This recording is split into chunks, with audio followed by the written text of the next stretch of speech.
Kympin rajoitus on voimassa tuohon sillalle asti.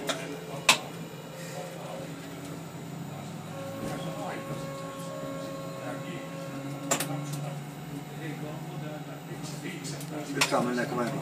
Ei kun tohon. Tuohon missä tuo kevään. Nyt se kulkee vähän liikaa, menee 15. Joo, sinne päin.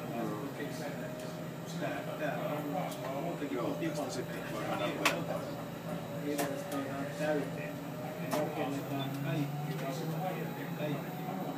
Mitäs tässä sit saa ajaa?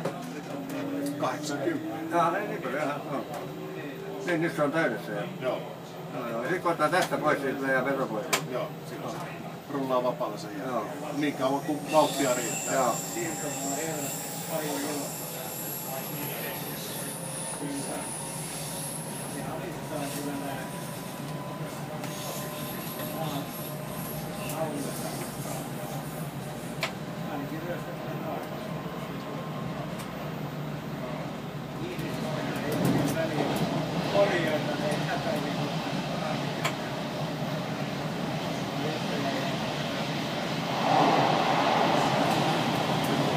Jarruttamaan sitten sen nollasta taaksepäin.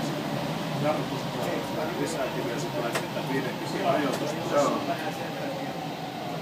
Hyvä, ja sitten No tässä nollalle vaan nollalle sitten. Kerääkö tää jarruttaessa energiaa talteen?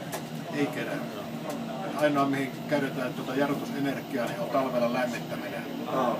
Matkustamoa lämmitetään sillä energialla, mikä tulee sieltä.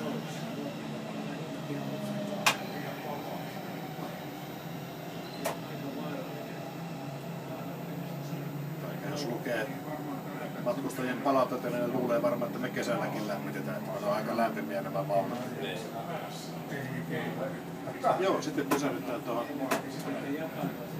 sininen 4 siellä aidassa vasemmalla puolella.